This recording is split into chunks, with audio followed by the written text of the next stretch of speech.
Super Saravana stores. வணக்கம். இது தமிழ் குரலின் சிறப்பு நேர்காணல். இன்றைக்கு நம்மோடு இணைந்திருக்கிறவர் மரியாதைக்குரிய மூத்த பத்திரிகையாளர் மற்றும் அரசியல் திறனாய்வாளர் ஐயா திருமிகு ஆர் மணி அவர்கள். சார் வணக்கம். சார், இந்தியா கூட்டணி இப்போது இருக்கிறதா அப்படிங்கிற ஒரு கேள்வி இருக்குது. அகைன் பார்லிமெண்ட்ரி செஷனில் பல சிக்கல்கள் போகிறது. இதற்கிடையில் காங்கிரஸ் அல்லாத இந்தியா கூட்டணிக்கான தலைமை அப்படிங்கிற பிச் அங்கங்கே வர தொடங்கி இருக்கிறது. ரொம்ப குறிப்பாக சிவசேனா ஒரு காலத்தில் மதராசிகள் அப்படின்னு பேசிய அவர்கள் இன்றைக்கு ஸ்டாலினோ அல்லது மமதாவோ அல்லது வேறு யாரோ தலைமை ஏற்க வேண்டும் அப்படின்ட்டு ஒரு எடிட்டோரியல் உத்தவ் ஃபேக்ஷன்லேருந்து அவங்களுடைய சாம்னா இதழிலிருந்து வந்திருக்கு. எப்படி பார்க்குறீங்க சார்? இது காலத்தின் தேவையாக இருக்கா? காங்கிரஸ் இன்னமும் நிறைய விட்டு கொடுக்க வேண்டியிருக்கா பாஜகவை ஆட்சியிலிருந்து அகற்ற? உங்கள் பார்வை. சாம்னாவுடைய எடிட்டோரியல் ரொம்ப முக்கியமான ஒரு எடிட்டோரியல் தான். ஒரே நேரத்தில் மணிசங்கர் ஐயர் பேசுகிறாரு, பினராயி விஜயன் தான் சிஎம் ஆவாருன்றாரு, கட்டுரை எழுதுறாரு. அதன் பிறகு பைட்டு கொடுக்கும்போதே இன்றைக்கி ஸ்டாலின் தலைமை தாங்கணுன்றாரு. தலைமைன்னா அது கோஆர்டினேட்டர் கதை தான், அது தலைமை ஒன்று கிடையாது, கன்வீனர். அதே நேரத்தில் சாம்னாவோட தலையங்க வந்து மம்தா பானர்ஜி அவர் ஸ்டாலின்றாங்க. இதெல்லாம் தன்னிச்சையாக நடந்ததுதான்னு எனக்கு தெரியல. அடுத்த கார்த்திகை சிதம்பரம் ஸ்டாலின் அவர்கள் அல்லது மம்தா பானர்ஜி அல்லது உத்தவ் தாக்கரே ரொட்டேஷனில் எடுத்திருந்திருக்கணும் கன்வீனர் பதவின்னு கார்த்திகை சிதம்பரம் சொல்கிறார். அப்போ இதெல்லாம் வந்து தன்னிச்சையாக நடந்ததான்னு நமக்கு தெரியல. இதுக்கு பின்னால் திமுகவுடைய புஷ் கரங்கள் இருப்பதற்கு வாய்ப்பு இருக்கிறது என்று தான் நான் நம்புகிறேன். கடந்த கால வரலாறு அறிந்தவர்களுக்கு அது தெரியும். எனவே அது திமுக அதை சொல்லியிருந்தால் கூட அது ஒரு வாதத்துக்கு ஆமாம் திமுகவோட ரோல் இருக்குன்னா கூட அந்த கருத்தில் உடன்பாடு இருக்கிறதால தான் சாம்னா எடிட்டோரியல் வருது. அவர்கள் ஒன்றும் சாம்னா எடிட்டோரியலோ மணிசங்கர் ஐயரோ அவர்கள் ஒன்றும் திமுகவின் கைப்பாவைகள்னு சொல்ல முடியாது. திமுக சொல்லி அவங்க செய்திருக்கிறார்கள் என்று ஒரு வாதத்துக்கு எடுத்துக்கொண்டாலும் அது அவர்களுக்கு அந்த கருத்தில் உடன்பாடு இருப்பதாகத்தான் அதில் நாம் புரிந்து கொள்ள வேண்டும். ஆகவே அப்போ இஷ்யூ வந்து சீரியஸாக மாறுது. உங்களுக்கு வந்து ஆக்டிவிஸ்ட் ரோல்லேருந்து பொலிட்டிஷியன் ரோல் எடுக்க ராகுல் காந்தி தயங்குவதன் விளைவு தான் தொடர்ந்து இந்த தோல்விகள். ஆகவே இது இப்படியே போக முடியாது. தேசிய அளவில் மட்டும்தான் இந்தியா பிளாக் சட்டமன்றத்துக்கு இல்லை என்று அவர்கள் சொல்லிக்கொண்டே இருக்கிறார்கள். அப்படின்னா அதை கலைச்சிடலாம். எதுக்கு இந்தியா பிளாக்னு வச்சுக்கிறீங்க? அதுக்குன்னு ஒரு கோஆர்டினேஷன் கமிட்டி இல்லை, ஒரு அலுவலகம் இல்லை, ரெகுலர் மீட்டிங் இல்லை. கடைசியாக 4 ஜூன் 2025 தான் அவங்க மீட் பண்ணாங்க. ரிசல்ட் வந்த ஒரு வருஷம் பொறுத்து இன்று வரையில் வந்து அதுக்கு பிறகு எந்த கூட்டமும் இல்லை. பீகாரில் ஏற்பட்ட படுதோல்வி குறித்து அது குறித்த ஆத்ம பரிசோதனை எதுவுமே இல்லை. ஒவ்வொரு மாநிலத்திலையும் சிக்கல் கூடிக்கிட்டே போகுது. இன்றைய இளைய தலைமுறையுடைய ஆம்பிஷன்ஸை புரிந்து கொள்வது போல் அல்லது வந்து அதை அட்ரஸ் பண்ணுறது போல், அது தவறான அட்ரஸாகவும் இருக்கலாம், தவறான புரிந்து கொள்ளதாகவும் இருக்கலாம். பட் அட்லீஸ்ட் அதை வந்து மோடி வந்து பேசுகிறார். அந்த மாதிரி ராகுல் காந்தி பேசுவது இல்லை என்பது தான் இன்றைய அரசியலோட துயரமான ஒரு நிகழ்வு. இப்போ ஆர்டிஃபிஷியல் இன்டெலிஜென்ஸ் பற்றி டெல்லியில் 5 நாள் மீட்டிங் நடக்குதுன்னா அதில் மோடியோட பங்களிப்பை நீங்கள் பார்க்கும்போது as a leader of the opposition British system படி ஷேடோ பிரைம் மினிஸ்டர், நடைமுறையில் அது இல்லாட்டியும் ராகுல் காந்தி இதை பற்றி என்ன சொன்னார்? நெகட்டிவாக தான் சொல்கிறார். அதில் ஒரு ஃபியாஸ்கோ நடந்தது. அங்கே வந்து சரியாக அரேஞ்ச்மெண்ட்ஸ் பண்ணாமல், அது ஆர்கனைசர்ஸோட ப்ராப்ளம். பட் அந்த மீட்டிங்கோட முக்கியத்துவம் என்பது இன்றைக்கி சர்வதேச அளவிலையும் தேசிய அளவிலையும் மிகப்பெரிய அளவில் பேசப்படுகிறது. அந்த subject, the intent of the artificial excellent, the intent of the AI international summit, அதை பிரைம் மினிஸ்டர் பேசுகிறதுல மாதிரி ஏதாவது அது குறித்து ராகுல் காந்தி பேசியிருக்காருன்னா நெகட்டிவாக வந்து அந்த ஒரு ஸ்டேட்மெண்ட் கன்ஸ்ட்ரக்டிவ் கிரிட்டிசிசமாக இல்லை. மீட்டிங் அரேஞ்ச்மெண்ட்டில் கோளாறு இருக்குதுன்றது அது எப்படி நம்ம சொல்கிறது? That's a logistics. அது கிடையாது இஷ்யூ. அட்மினிஸ்ட்ரேட்டிவாக that's an administrative problem. Somebody has bungled somewhere. But அந்த சரியான யூனிவர்சிட்டி வந்தது போனது அதெல்லாம் இன்டென்ட் ஆஃப் த மீட்டிங் எவ்வளோ ஒரு இம்பார்ட்டன். அந்த உலகமே தலைகீழ மாறப்போகுதுன்னு பேசப்படுது இன்றைக்கி. இந்த ஆர்டிஃபிஷியல் இன்டெலிஜென்ஸோட வீச்சு என்ன என்பது அதை பற்றி தெரியாதவங்களுக்கு கூட தெரியுது. எனக்கு ஆர்டிஃபிஷியல் இன்டெலிஜென்ஸை பற்றி எதுவும் தெரியாது, ஆனால் அதோட முக்கியத்துவம் என்னன்னு எனக்கு தெரியும். அப்போ அடுத்த தலைமுறைக்கு வந்து இப்போ சுந்தர் பிச்சை வந்து பிரைம் மினிஸ்டர் மோடியோட கைகோத்து நிற்கிறாரு அப்படின்னா அந்த கௌரவத்தை எல்லாருக்கும் கொடுத்துட மாட்டார் சுந்தர் பிச்சை. டெக்னிக்கல் ஹெட்ஸ் எல்லாம் வந்து நிற்கிறாங்க த்ரூ அவுட் த குளோப் இருந்து. இப்போ அந்த மாதிரி இருக்கும்போது ஒரு 5 நாள் நடக்கிற கான்ஃபரன்ஸ், ராகுல் காந்தி வந்து அதை பற்றி அவர் கொடுத்த ஸ்டேட்மெண்ட்டுன்றது அந்த ஃபியாஸ்கோ, அந்த பங்க்லிங் பற்றி சரியாக அரேஞ்ச்மெண்ட் பண்ணாமல் நிறைய பேர் உள்ளே போகிறது வெளியில் வரதில் ஏதோ சிரமம் ஏற்பட்டு அதுவாக முக்கியம். அப்போ what sort of a politician is? பொறாமை மட்டும் இருக்குது. பிரைம் மினிஸ்டர் தனக்கு ஆட்சி கிடைக்கல, பிஜேபி 3வது தடவை ஜெயிச்சிருச்சுன்னு. நடைமுறையில் இன்றைய தலைமுறையோட ஆம்பிஷன்ஸை, இன்றைய தலைமுறையை நேரடியாக பாதிக்கக்கூடிய விஷயங்களை மோடி அட்ரஸ் பண்ணுறார். அது சரியான அட்ரஸாக இருக்கலாம், தப்பான அட்ரஸாக, பட் அட்ரஸஸ் இட். அதோட முக்கியத்துவம் அவருக்கு தெரியுது. ஒரு டைலாக் ஏதோ ஒரு வகையில் பில்டு பண்ணுறாரு. நீங்கள் இதை முதல்ல 2012-13 ஐபேக்லேருந்து பிரசாந்த் கிஷோர் போய் வந்து சோஷியல் மீடியாவை யூஸ் பண்ணணுன்ற ஃபஸ்ட்டு ப்ரெசன்டேஷன் அவங்க கொடுத்தது. அன்றைக்கி அதிகாரத்தில் இருந்த காங்கிரஸில் ராகுல் காந்தி தான் de facto prime minister. Sonia Gandhi, ராகுல் காந்தியும், மன்மோகன் சிங் இஸ் அ பப்பட். அப்போ அங்கே அதை புரிஞ்சுக்காமல் அவங்க சரியாக அதுக்கு காது கொடுத்து கேட்காதனால தான் அவர் மோடி கிட்ட போகிறார். Modi immediately grasps it. ஃபைனலில் IPAC played a very big role, social media tools handle பண்ணுறது எப்படின்னு. அதுக்கு பிறகு 2016 ஒவ்வொரு அசம்பிளி எலெக்ஷன் வரும்போது எல்லாரும் they fall in line, including ராகுல் காந்தி. பிறகு பிரசாந்த் கிஷோர் காங்கிரஸுக்கே போகிறாரு, ப்ரெசன்டேஷன் கொடுக்குறாரு, அவங்க சரியாக அதை ஒத்துக்கல. அஃப்கோர்ஸ் அதுக்கு பிறகு அவர் வெளியில் போயிடுறார். இப்போ நான் எதுக்கு சொல்ல வரேன்னா, அதிகாரத்தில் இல்லாமல் மாநிலத்தில் ஒரு முதலமைச்சராக இருந்தப்பே இந்த emerging technologies, emerging aspects of new technologies, ambitions of the new generation, next generation, இதை மோடி கிராஸ் பண்ண மாதிரி ராகுல் காந்தி இன்றைக்கும் கிராஸ் பண்ணல. நான் அதுக்கு சரியான உதாரணம் சொல்கிறேன். ஏஐ பற்றின கான்ஃபரன்ஸ் இன்றைக்கி வந்து உலகம் பூரா இது பெரிய அளவில் குளோபல் லெவலில் பேசப்படுது. நம்ம யூஎஸை விட யூரோப்போடலாம் பின்தங்கி இருந்தாலும் இன்றைக்கி நம்ம are catching up with the race. அப்போ அந்த இஷ்யூவை ஒரு பிரதம மந்திரி, 140 கோடி மக்களோட பிரதம மந்திரி அட்ரஸ் பண்ணும்போது அதுக்கு ஈக்குவலாக பாசிட்டிவ் கான்ட்ரிபியூஷனை வந்து ராகுல் காந்தி பண்ணியிருக்கணும். மாறா அவரோட ஒரே ஒரு ரியாக்ஷன் அந்த அட்மினிஸ்ட்ரேட்டிவ் சைடில் நடந்த அந்த குளறுபடியை அதை பெருசுப்படுத்தி பேசுறது. இங்கே இருக்க அந்த இன்டென்ட் அழகாக சொன்னீங்க. அந்த இன்டென்ட்டை பற்றின அவரோட கருத்து என்ன? நீ பின்தங்கி நிற்கிற, அவர் முன்னால் ஓடிக்கிட்டு இருக்காரு மோடி.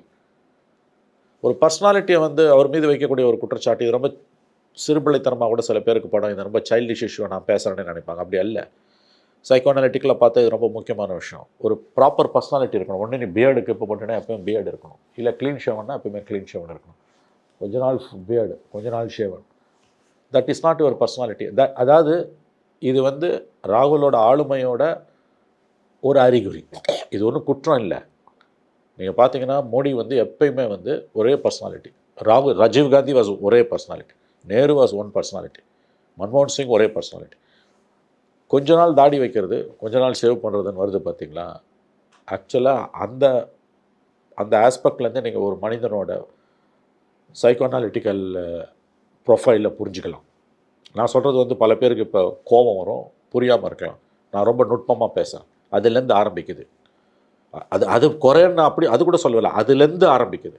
அதாவது you don't have a consistency of life. ரெண்டாவதுங்க, இன்றைய எனக்கு அது ரொம்ப ஆச்சரியமாக இருந்தது. ஏன்றது இன்றைக்கி ஒரு பெரிய பெரிய பெரிய சப்ஜெக்ட், மிகப்பெரிய subject. Every aspect of life is going to be affected from 5 years from now, 3 to 5 years from now. எது எப்படி பாதிக்கப்படும்னு நமக்கு தெரியாது. அதாவது இன்னைக்கு நார்மல்ஸ்னு சொல்லப்படுகிற விஷயங்களை தாண்டி வேற ஒரு இடத்துக்கு போயிருக்க போகுது. அது அப்கிரேடா என்ன ஏதுங்கிறது விவாதத்துக்குரியது. It may be a boost or it may be a disaster. Absolute disaster இருக்காது நான் நம்புறேன். எனக்கு every technological upgradation has only enriched the mankind. சில டிஸ்டர்பன்சஸ் இருக்கும் அந்த மாதிரி. மாறும் எல்லா ஆஸ்பெக்ட்டுமே பாதிக்காத துறையே இல்லைன்றாங்க. அப்போ அதை பற்றின ஒரு குளோபல் கான்ஃபரன்ஸ் இந்தியாவில் 5 நாள் நடக்குதுன்னா, what was the contribution of the leader of the opposition? இதோட முடியுது. அப்போ அங்கே இருக்க அந்த யங் ஜென்ரேஷனோட அவர் பேசுகிறாரு. இல்லை, எங்கெல்லாம் காங்கிரஸ் தப்பு பண்ணுதுன்னு நான் சொல்கிறேன். நான் I'm not a supporter of Modi, சத்தியமாக கிடையாது. பட் யூ சி வை 12 வருஷமாக why was emerging victorious after victorious. இன்றைக்கி வந்து அடுத்த தலைமுறைகிட்ட அவர் பேசுகிறாரு. நீங்கள் அடுத்த தலைமுறைகிட்டே பேசுகிறது இல்லையா? இப்போ இதுலேருந்து நீங்கள் ஆரம்பிச்சிங்கன்னா, ஒவ்வொரு ஸ்டேட்லேயும் ஷேவ் பண்ணுறது, தாடி வச்சுக்கிறது, அதுலேருந்தே ஆரம்பிச்சுன்னா இன்றைக்கி state after state you are losing. அதான் அவன் வந்து எஸ்ஐஆர்லாம் சொல்லி தப்பாதீங்க. இது நான் கேட்குறேன், உங்கள் கூட்டணி கட்சியை ஏன் பேசலை? பீகாரில் வந்து 66 லட்சம் பேர் நீக்கினதுக்கு இங்கேருந்து ஸ்டாலின் போனார். ஸ்டாலின் பேச்ச தமிழில் மொழிபெயர்க்க, ஹிந்தியில் மொழிபெயர்க்க இங்கேருந்து ஒரு காங்கிரஸ்காரரும் போனார். இங்கே 1 கோடி பேர் எடுத்திருக்கான். ஏன் திமுக தெருவுக்கு போல? தெரியும் உங்களுக்கு அது கிடையாது பாலிடிக்ஸ்னு. ரெண்டாவது அவங்க ஆளுங்களை அவங்க சேர்த்துட்டாங்க. 66 லட்சம் பேரை எங்கேயோ இருக்க ஸ்டேட் இது. அதுக்கு ஆர்ப்பாட்டத்துக்கு ஆன் த ஸ்ட்ரீட்ஸ் போன ஸ்டாலின் அவரோட மாநிலத்தில் 1 கோடி பேரை நீக்கியிருக்கான். ஏன் வந்து திமுக தெருக்களுக்கு போல? அப்போ இது என்ன பாலிடிக்ஸ் உங்களுக்கு வந்து? அப்போ அவங்க அதுக்கு தன்னை தயார்படுத்திக்கிறாங்க. திமுக தன்னை தயார்படுத்திக்குது. அப்படி தான் இருக்கணும் ஒரு கட்சி. இந்த சுச்சுவேஷனுக்குள்ள பொலிட்டிக்கலி எப்படி ப்ளே பண்ணணுமோ அதை ப்ளே அவ்வளவுதான். பண்ணிட்டு லீகலி அது அது வேற. இப்போ கோர்ட்ல கூட கேஸ் பீகார்ல போட்ட போட்டாங்க. எஸ்ஐஆர் கேஸ் இன்னும் முடியல. வரல. இவங்க கபில் சிபலை வச்சு ஆர்கியூ பண்றாங்க தமிழ்நாடு கேஸையும். ஆனா ரொம்ப லோ ப்ரொஃபைல்ல இருக்கு. அதை பத்தின ரிப்போர்ட்ஸ் டிஎம்கே சார்பு ஊடகங்களே வரதில்லை. கேஸ் போடுறதை விடுங்க, தெருக்கு ஏன் போல திமுக? எஸ்ஐஆர் வேலைகளை ரொம்ப ரோபஸ்டா செஞ்சவங்க அவங்க தான். அப்போ இவ்வளோ நெருக்கடிக்கு மத்தியில் தான் நீங்கள் வந்து இன்றைக்கி ஃபங்க்ஷன் பண்ணுறீங்க. அப்போ ராகுல் காந்தியோட தலைமை என்பது எங்கென்ற கேள்வி எழுவது இந்தியா கூட்டணிக்கு எப்படி வந்து உங்களுக்கு பலம் சேர்க்கும்? ஒரு பொலிட்டிக்கலி ஒரு கில்லர் இன்ஸ்டிங்க்ட் இல்லைன்னு நான் அதை புரிஞ்சுக்க அப்சல்யூட்லி ஒரு கில்லர் இன்ஸ்டிங்க்ட் இல்லை. ரெண்டாவது அறத பழுதலான விஷயங்களை பற்றி பேசிக்கிட்டே இருந்து பிரயோஜனம் இல்லை. இப்போ வாட் இஸ் நவ்? இந்த ஜென்ரேஷனோட ஆம்பிஷன்ஸ் என்ன? உனக்கு தெரியாதது எதுன்னு உனக்கு தெரியணும். மோடி ஏன் ஜெயிக்கிறாரு, ராகுல் ஏன் தோக்குறாரு? இப்போ இந்தியா பிளாக் அப்படின்னு ஒன்று 2023 அதில் பாதிக்கு பிறகு உருவாக்கப்பட்டது.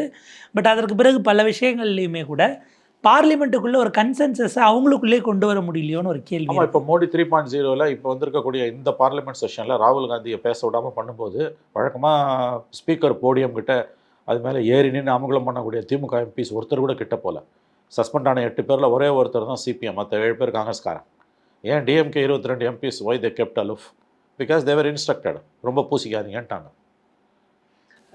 டிஎம்சி நோ கான்ஃபிடன்ஸில் சைன் பண்ணலை. ஸ்பீக்கருக்கு எதிரான நோ கான்ஃபிடன்ஸில் டிஎம்சி சைன் பண்ணலை. நீங்கள் அங்கே நான் தனியாக தான் போவாங்கிறீங்க.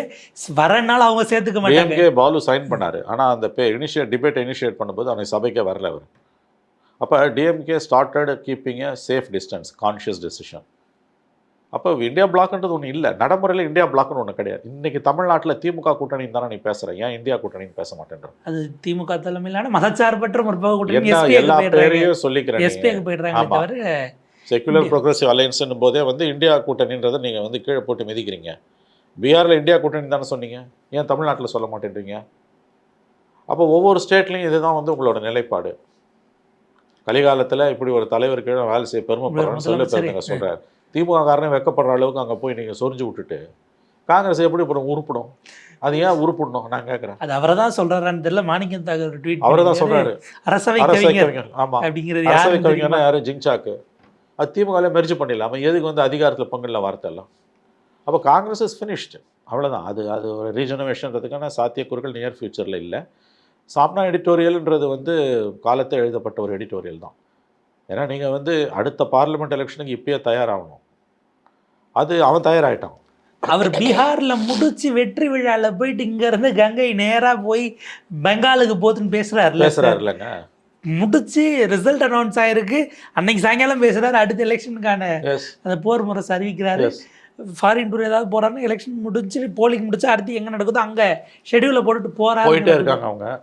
நீங்கள் எங்கே போகிறீங்க? இப்போ தமிழ்நாட்டுக்கு பிரதமர் ஒரு முறை வந்துட்டார், அமித்ஷா 2 அல்லது 3 முறை வந்துட்டார். காங்கிரஸ் வந்து யார் வந்தா ரீசெண்ட் டேஸில் அப்படிங்கிற கேள்வி இருக்குது. நீங்கள் ரப்சர்ஸுக்கு பிறகு அவங்க வந்து கூட என்ன வழங்க போகுது? இப்போ கூட்டணி என்ன லட்சணத்தில் போக போகுதுன்னு தெரியல, பேச்சுவார்த்தை எப்படி போக போகுதுன்னு தெரியல. தேமுதிகவும் மக்கள் நல கூட்டணிகள்லாம் நீங்கள் சீட்ஸ் கொடுத்தாகணும். ஒரு சீட்டாவது கூட கொடுக்கணும், குறையாக கொடுக்கணும்னா எத்தனையோ மீறி நீங்கள் வந்து அது என்ன கீழே வந்து உங்களுக்கு வந்து அவங்க திமுக இருக்கிறதால உங்கள் வண்டி ஓடும். திமுக இல்லைன்னா உங்களுக்கு அது என்ன? இப்போ காங்கிரஸ் அப்படிங்கிற இடத்துக்கு இப்போ அவங்க இவ்வளோ நாள் இருந்த இடத்துக்கு பார்க்கும்போது வேற ஒருவரை இல்லை ஒரு மாநில முதலமைச்சரை அவங்க லீட் பண்ணணுங்கிறத காங்கிரஸ் எப்படி பார்ப்பாங்க? அந்த பிக் பிரதருங்கிறத அவங்க விட்டு தர இடத்துக்கு விட மாட்டாங்க, தகராறு பண்ணுவாங்க. அந்த ஸ்பேஸை விட்டு கொடுக்க மாட்டாங்க, தகராறு பண்ணுவாங்க. பட் எந்த அளவுக்கு தகராறு பண்ணுவாங்கன்னு தெரியாது. அதை கொடுத்துட்டாங்கன்னா முடிஞ்சு போச்சு இல்லை. Congress will be regional party. 3 ஸ்டேட்டில் இருக்க ஹிமாச்சல் பிரதேஷ், தெலுங்கானா அண்டு கர்நாடகா 3 ஸ்டேட்டில் இருக்க ரீஜனல் பார்ட்டி. 2-3 ஸ்டேட்டில் அலைன்ஸில் இருக்கான், அவ்வளோதான். நேஷனல் கேரக்டர் அதுக்கு போயிடும்ல. அதை தானே பிஜேபி விரும்புது. ஸ்டாலினோ மமதாவோ வந்துட்டு போட்டோம், எங்களுக்கு பிரச்சனையே கிடையாது. அரவிந்த் கெஜ்ரிவால் வரதை ஏன் விரும்பலன்னா ஒரு குஜராத்திலையும் ஃபுட் பிரிண்ட் எக்ஸ்பாண்ட் பண்ண பார்த்தார், அதனால தான் ஜெயிலுக்கு போனார். பஞ்சாப்ல வந்துட்டாங்க, குஜராத்தில் ஃபுட் பிரிண்ட் எக்ஸ்பாண்ட் பண்ணார், டெல்லியில் இருக்காருன்னு தான் இந்த கெஜ்ரிவாலை பிடிச்சி ஜெயிலில் போட்டது. நீங்கள் அது வந்து இன்றைக்கி வந்து ஸ்டாலினுக்கும் மம்தாக்கும் அந்த பிரச்சனை கிடையாது. பிஜேபியோட ஸ்ட்ராங் ஹோல்டில் எங்கேயும் பிஜேபியை ஸ்டாலினோ மமதாவோ சேலஞ்ச் பண்ண போகிறது கிடையாது. மோடிக்கு சேலஞ்சர்ஸ் மமதாவோ ஸ்டாலினோ கிடையாது. அதனால ஸ்டாலின் அவங்க தொட மாட்டாங்க. யூபிலையோ ராஜஸ்தான்லேயோ மத்திய நீ அங்கே தான் ஹிந்தி பிரதேஷ் பெல்ட்டுக்குள்ளே வந்தினா தான் அங்கே போகிறது கிடையாது. இவங்களுக்கு அங்கே எந்த ரோலும் கிடையாது. ஆகவே அவங்கள பொறுத்த வரைக்கும் அது it will be a lovely situation. காங்கிரஸுக்கு வந்து அது முடிஞ்சு போச்சு. ஒரு வேளை இந்த மாதிரிலாம் ஏதாவது தொடர்ந்து பேசினாங்கன்னா ஃபினிஷ்டு. ஆகவே Congress is in a very bad shape. அதுக்கு காரணம் வந்து inherent problems of the Congress leadership. இன்றைய இளைய தலைமுறையோட பேர்னிங் ஆஸ்பிரேஷன்ஸை மோடி அட்ரஸ் பண்ணுற மாதிரி ராகுல் காந்தியால் அட்ரஸ் பண்ண முடியல. அந்த இன்டென்ட் அவருக்கு இல்லை என்பது தான் பிரச்சனையோட ஆழமான கூறுகளில் ஒன்று, மிக முக்கியமான ஒன்று, அடிப்படை என்று கூட நான் சொல்வேன். ஒருவேளை இன்றைய சோஷியல் மீடியா இந்த எரால மல்டிபிள் வாய்ஸஸ் பேசுகிறத டெமோக்ராட்டிக்காக பார்க்குறத விடவும் கான்ட்ரடிக்ஷன்ஸ் இருக்குன்னு பார்க்கக்கூடிய இடம்ங்கிறதும் காங்கிரஸ்க்கு பலகீனமாக போகுது. ஏன்னா கடந்த காலத்தில் மல்டிபிள் வாய்ஸில் அவங்க பேசியிருக்காங்க. இன்னைக்கு டெமோக்ராட்டிக் ஏரால அந்த கான்ட்ரடிக்ஷனே வந்து சிங்கிள் வாய்ஸ் இல்லைன்னும் போது எப்படி நம்ப முடியுங்கிற இடத்துக்கு நகர்த்தி இருக்கு. அப்படி ஒரு முன்முடிவுகள் அல்லது ஒரு அது ஒரு பாதிப்பு அப்படி பார்க்கல. Congress is always bastion of democracy. என்ன வேணா நீ பேசிட்டு காங்கிரஸ்குள்ள இருக்கு. ஏன்னா இவ்வளவு பேசின பிறகு சசி தரூருக்கு ஏதோ ஒரு குழு போட்டு கேரளாவில் அவர் அதோட மணிசங்கர் ஐயர் பேசிக்கலி ஒரு இன்னமும் மெம்பர் தான். காங்கிரஸ் ஆட்சிக்கு வர பெரிய அளவில் வாய்ப்புள்ள மாநிலமான கேரளத்தில் அங்கே வந்து பினராயி விஜயன் தான் வருவார்னு சொல்லிட்டு காங்கிரஸுக்குள்ளே இருக்க முடியுது. That's the essence of democracy. அதனால் காங்கிரஸ் வந்து அது வந்து காங்கிரஸோட பலம். But issue is not that. They are not afraid of dissent. என்னென்னமோ பேசிக்கிட்டு உள்ளே இருக்காங்க. இஷ்யூ இஸ், நான் தான் சொல்லேன், the leadership. Maybe Priyanka Gandhi ராகுலை ரீப்ளேஸ் பண்ணி வந்து இது ரொம்ப அவலமான ஒரு சுச்சுவேஷன். ஏன்னா தலைவர் வந்து மல்லிகார்ஜுன கார்கே, முடிவு எடுக்கிறது பூரா ராகுல் காந்தி. இது எப்படி உருப்படும் இது? இப்போ நீங்கள் கேட்கலாம், மோடி வந்து பிரதமர், ஆனால் தலைவர் வந்து நிதின் நபீன். பட் அங்கே வந்து உங்களுக்கு கோஹரன்ஸ் இருக்குது, இங்கே கோஹரன்ஸ் இல்லை. கார்கே ஒரு ஃபிகர் ஹெட், அவர் தலைவர். முடிவு பூரா ஐதர் ராகுல் காந்தி ஆர் சோனியா காந்தி அவங்க தான் எடுக்கிறாங்க. இது எப்படி உருப்படும்? அவங்கயாச்சும் அது பார்ட்டி டிசிஷன். நீங்கள் கட்சியில் இருக்கிறவங்க ஆட்சியில் இருக்கக்கூடாதுங்கிறது பார்ட்டியினுடைய ஒரு நாமு. இங்கே நீங்கள் ஒரு ப்ராக்சியை வச்சுக்கிட்டுங்கிறதுங்கிறது you don't want to take ரெஸ்பான்சிபிலிட்டிங்கிற அதைத்தான் இப்போ பிரச்சனை. சிக்கலே என்னன்னா, ராகுல் காந்தி எந்த ரெஸ்பான்சிபிலிட்டியும் எடுத்துக்க மாட்டேன்றார். He wants to enjoy power without responsibility. இன்றைக்கி முடிவெல்லாம் நீ தான் எடுக்கிற, கார்கே எடுக்கல. குழந்தை கூட நம்பாது. Kharge is a dummy piece. முக்கியமான எல்லா டிசிஷனையும் ராகுல் காந்தி தான் எடுக்கிறாரு. இது எல்லாருக்குமே தெரியும். அப்போ இந்த ஒரு சுச்சுவேஷனில் that when Congress is down and under, 3 எலெக்ஷனில் ட்ரிபிள் டிஜிட்டை ரீச் பண்ண முடியல. First election 44, second election 52, third election 99. 3 எலெக்ஷனில் நீங்கள் ட்ரிபிள் டிஜிட்டுக்கு போக முடியல. 140-year-old party. 140-year-old. நான் நினைக்கிறேன் இது அங்கே தான் போய் முடியும். ஏன்னா தனி மனிதர்களுக்கும் ஆயுள் இருக்கிற மாதிரி ஸ்தாபனங்களுக்கும் ஆயுள் உண்டு. when there is a life span for individuals, there is a life span for institutions also. 140-year-oldனா அது இன்றைக்கி வந்து ஜீவித்திருப்பதே ஆச்சரியம், அது அலைவாக இருக்கிறதே ஆச்சரியம். இந்த டிகே, இந்த மாதிரியான ப்ராப்ளம்ஸு, இந்த விதமான ஒரு இஷ்யூஸ் டவுன் அண்ட் அண்டராக இருக்கிறது, இவ்வளோ ப்ராப்ளம்ஸோடு இருக்கிறதுன்றது மேபி இட்ஸ் பெயின்ஃபுல். பிகாஸ் ஒரு லேக் ஆஃப் அப்போசிஷன்றது வந்து டெத்னல் ஃபார் டெமோக்ரஸி. பட் இதில் வருத்தப்பட நிறையா இருக்குது, ஆச்சரியப்பட எதுவும் இல்லை. 140 வருஷம்னா I think these things bound to happen. அப்படி இது வந்து வெறும் ஃபிலசாஃபிக்கலாக யோசிச்சு நம்மளை நாமளே தேற்றிக்கொள்வதாக இருக்கலாம், மறுக்கல. But this a fact. எனக்கு என்னமோ அப்படி தான் தோணுது. 140 years ஆஃப் யுவர் எக்ஸிஸ்டன்ஸ், 140 yearsல எத்தனையோ ஜெனரேஷனல் சேஞ்சில் நீங்கள் அடாப்ட் பண்ணிட்டு வந்திருக்கிறீங்க. எஸ். அப்போ அந்த தவறு இந்த தடவை அடாப்ட் பண்ண மறுக்கிறாங்கன்னு எனக்கு தோணுது. எந்த கேரக்டர் அதில் வந்து இது வரைக்கும் இல்லாத சேலஞ்சை இப்போ ஃபேஸ் பண்ணுறாங்கன்றது உண்மை. வெள்ளக்காரன் காலத்தில் ஃபேஸ் பண்ணாத சேலஞ்சை காங்கிரஸ் இப்போ ஃபேஸ் பண்ணுது. என்னென்னா, வெள்ளக்காரன் காலத்தில் கூட வந்து Indian population was left and left of centre, it was not communal. இப்போ வந்து it has become right and right of சென்டர்லேருந்து almost moving towards right.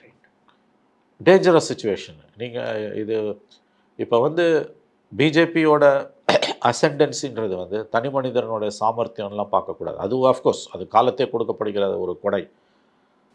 But ground வந்து அவங்களுக்கு சாதகமாக தானே இருக்குது. தனி மனிதரை குறியீடாக வைத்துக்கொண்டு அந்த தத்துவத்திற்காக தான் வருது. இன்றைக்கி நீங்கள் குஜராத்தில் ஒரு லைட் போஸ்ட்டை கேட்டால் கூட அது வந்து ப்ரோ பிஜேபியாக இருக்கும். இட்ஸ் ப்ரோ ரைட், ஆன்டி முஸ்லீம். காங்கிரஸ் எந்த லெவலுக்கு போச்சுன்னா அங்கே காங்கிரஸோட வாய்ஸாகவும் பேக் போனாகவும் மூளையாகவும் முதுகெலும்பாகவும் ஃபேஸாகவும் இருந்தது வந்து அஹமது பட்டேல். ஒரு கட்டத்தில் அவர் என்ன சொல்கிறாரு, காங்கிரஸ் ஃபஸ்ட் டைம் டிஃபிட் ஆனோன்னே பிட்வீன் 14 to 19 வந்து டுக் அ பேக் சீட். அதாவது வந்து தன்னோட விசிபிலிட்டியை அவர் குறைச்சிக்கிட்டார், கம்ப்ளீட்டாக குறைச்சிக்கிட்டார். ஏன்னா வந்து என்டையர் சிஸ்டமே வந்து அங்கே வந்து ரைட் ஆஃப் எக்ஸ்ட்ரீம் ரைட்டுக்கு திரும்புது. Unlike other BJP states. இப்போ மத்திய பிரதேஷில் ராஜஸ்தான்லேயே பார்த்தா கூட வந்து கொஞ்சம் ஒரு செக்யூலர் ஃபேப்ரிக் இருக்க மாதிரி தோணும். பீகாரில் it's brutal, absolutely brutal. Gujarat இன்றைக்கி அகமதாபாத்தில் ஒரு முஸ்லீமுக்கு இருக்கிறதுக்கு வீடு கிடைக்காது. அவன் வந்து முஸ்லீம் ஏரியாவுக்கு தான் போய் ஆகணும். டெனன்சி ரைட்ஸுன்றது ஆல்மோஸ்ட் அப்லிட்ரேட்டட்.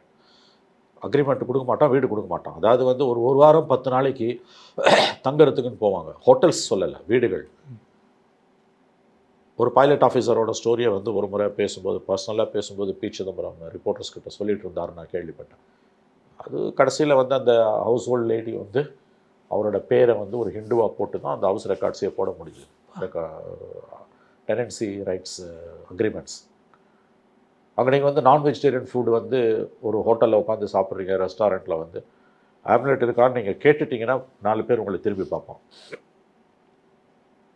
முட்டையை வந்து அகமதாபாத்தில் சில இடங்களில் வந்து இதுக்கு கீழே கவுண்டருக்கு கீழே வச்சு தான் கொடுப்பேன். ஆஸ்தோ லிக்கர் பாட்டில் கொடுக்குறாங்க, டிஸ்பிளே போட மாட்டாங்க. லிக்கர் பாட்டில் கொடுக்குற மாதிரி அல்லது ஏதோ பேண்ட் சப்ஸ்டன்ஸை கொடுக்குற மாதிரி. எக்கு வேணும்னு கேட்டிங்கன்னா கீழே வந்து மறைச்சி 4 பேர்கிட்ட பார்த்து தான் கொடுப்போம். ஸோ அந்த அளவுக்கு வந்து பாப்புலேஷன் வாஸ் போலரைஸ்ட். ஸோ அதோட பிரதிநிதி தான் மோடி. மோடி குஜராத்தை உருவாக்கல, குஜராத் தான் மோடியை உருவாக்குச்சு. நான் இதுதான் வந்து உங்களுக்கு பெரிய அளவில் நீங்கள் நார்த்து பூரா ஹிந்தி பெல்ட் பூரா வந்துடுச்சு. ஒரு எக்ஸலண்ட் ஃபைட்டை ராகுல் காந்தி லீட் பண்ணுறாருன்றது உண்மை. இன்றைக்கி கூட வந்து உத்தவ் தாக்கரே வந்து is a fighter, but is not a victorious பர்சன்ற போராட்டக்காரராக இருக்கார். ஆனால் வெற்றியை கொடுக்கலான்னா என்ன பிரயோஜனன்றாங்க. அப்போ இந்த சுச்சுவேஷன் வந்து உங்களுக்கு வந்து நான் coming back to the original question, 140 வருட தன்னுடைய ஆயுளில் இதுவரை சந்திக்காத ஒரு சவாலை காங்கிரஸ் சந்திக்குது. வெள்ளக்காரன் காலத்தில் கூட இது பார்க்கல. The society was one. இந்த மாதிரியான ஒரு போலரைசேஷன்றது நீங்கள் இல்லவே இல்லை. உள்ளுக்குள்ளே இருந்திருக்கும். ஒரு மனிதனை அவனோட மத நம்பிக்கைகளுக்காக எரித்து கொள்றதும், ஃப்ரிட்ஜில் வந்து மாட்டுக்கறி வச்சுருந்தான்றதும், இதை நாமாவே நம்ம இன்றைக்கி மாற்றிட்டோம். இப்போ இதுக்கு மத்தியில் ஃபங்க்ஷன் பண்ணும்போது தனிப்பட்ட ராகுல் காந்தியால் மட்டும் அதை சரி பண்ண முடியாது. ஒருவேளை அந்த காலகட்டத்தில் காங்கிரஸை சுதந்திரத்துக்கு பிறகு பர்பஸ் இல்லைன்னு காந்தி நினச்ச சமயத்தில் அவங்க வந்து ஒரு சோஷியல் ஆர்கனைசேஷனாக இருந்துட்டு வேறு ஒரு எலக்டோரல் ஆர்கனைசேஷன் ஆர்எஸ்எஸ் மாதிரி தொடங்கி இருந்திருக்கலாமோ? இல்லை, அது எனக்கு என்னமோ சரியாக படலை. அது அவ்வளோ நாள் தியாகம் பண்ணிவிட்டு அவ்வளோ கஷ்டப்பட்டுட்டு அதிகாரம் கையில் வரும்போது விட்டுட்டு எப்படி போவாங்க? வாய்ப்பே கிடையாது. காந்தி போனார், நேருவால் போக முடியாது. இல்லை, ரெண்டாவது அன்னைக்கு அவங்க விட்டுட்டு போயிருந்தாங்கன்னா அப்பயே வந்து ரைட் விங் வந்து டேக் ஓவர் பண்ணியிருக்கோம். ரைட் விங் டேக் ஓவர் பண்ணாமல் இருக்கிறதுக்கும் அது தேவைப்பட்டது. Anyway the problem is structural and very deep. The problem is not just about political power. இதில் வந்து ராகுல் காந்தின்ற தனி மனிதனோட பிரச்சனை கிடையாது. இது காங்கிரஸோட பிரச்சனையும் கிடையாது. ஐ திங்க் இட்ஸ் இந்தியாவை பொறுத்த வரைக்கும் இது வந்து societal problem. Maybe a civilisation ப்ராப்ளமாக இருக்கலாம், அது எனக்கு தெரியல. But definitely it's a societal problem. இது தனி மனித ராகுல் காந்தியோ காங்கிரஸோ, இன்றைக்கி காங்கிரஸோ இவ்வளவு தூரம் வசப்பாடினாலும் that's the only organisation unites India. காஷ்மீர்லேருந்து கன்னியாகுமரி வரைக்கும் நாடறிந்த ஒரே கட்சின்றது அதுதான். Not even BJP. 23% இருக்குதுன்னா இவங்களுக்கு இருக்க பறந்துபட்ட அளவில் பிஜேபி கூட கிடையாது. தமிழ்நாட்டிலலாம் பல இடங்களில் வந்து பிஜேபிக்கு கிளைகளே கிடையாது. அந்த மாதிரி இப்போ வடக்கில் அந்த நிலைமை கிட்டத்தட்ட காங்கிரஸுக்கு வந்துக்கிட்டு இருக்குது. ஸோ காலத்தின் கோலம் அது. மோத்திலால் நேரு, ஜவஹர்லால் நேரு, இந்திரா காந்தி, ராஜீவ் காந்தி அவங்களால வளர்த்தெடுக்கப்பட்ட அவங்கெல்லாம் வந்து ஒரு க்ளோரியஸ் பாலிட்டிக்ஸை லீட் பண்ணாங்க, சக்ஸஸ்ஃபுல்லாக இருந்தாங்க. பட் ராகுல் காந்தி வந்து டிஃபிட் ஆஃப்டர் டிஃபிட் தான் பார்த்துட்ருக்காரு. Is a very great fighter, சந்தேகம் இல்லை. பட் விக்டரியை கொடுக்க முடியலன்னும் போது ப்ராப்ளம்ஸ் வருது. அது அவரோட ப்ராப்ளம் மட்டும் இல்லை. கொஞ்சம் டீப்பாக பார்த்தீங்கன்னா ராகுல் காந்தியை குறை சொல்கிறது waste. It's a societal issue தான். சொசைட்டி போலரைஸ் ஆகிருக்கும் போது, ப்ரூட்டலி போலரைஸ் ஆகிருக்கும் போது தனி மனிதர்களால் என்ன பண்ண முடியும்? தன்னை பலி கொடுக்க முடியும், மகாத்மா காந்தி கொடுத்த மாதிரி. அந்த மாதிரியாக வந்து பலி கொடுக்குறோன்னா ஃபிசிக்கலாக சொல்லலை. அந்த மாதிரி வந்து அந்த ஒரு டிஃபிட்டிஸ்ட் பாலிட்டிக்ஸ்க்கு வந்து அந்த ஒரு தோல்வி அடையக்கூடிய, அதாவது தோல்வி மேல் தோல்வி வரக்கூடிய ஒரு அரசியல் களத்தில் கடைசி வரை போராளியாக இருந்துட்டு போகலாம். அப்படி தான் அவர் இருக்கார். But the loss is not for ராகுல் காந்தி பட் ஃபார் இந்தியா. பார்ப்போம் சார் இது என்ன முடிவு பண்ணுறாங்க. மேபி இந்த 5 ஸ்டேட் எலெக்ஷன்ஸ்க்கு பிறகு இந்த குரல்கள் வலுவடைய வாய்ப்பு இருக்குது. வாய்ப்பு இருக்கு. அது ஒரு முடிவை நோக்கி நகர்கிறதா அல்லது எல்லோரினுடைய தவறான முடிவுகளை சரியாக எடுத்து மீண்டும் ஒரு முறை பாஜகவுக்கு கொண்டு போய் மகுடத்தை கொடுக்குறாருலங்கிறத நம்ம பொறுத்திருந்து பார்க்கணும். அவங்க அதை கோர்ஸ் கரெக்ஷன் பண்ணுவாங்கன்னு நம்புவோம். உங்கள் நேரத்துக்கு பெறுதலுக்கு மிக்க நன்றி சார்.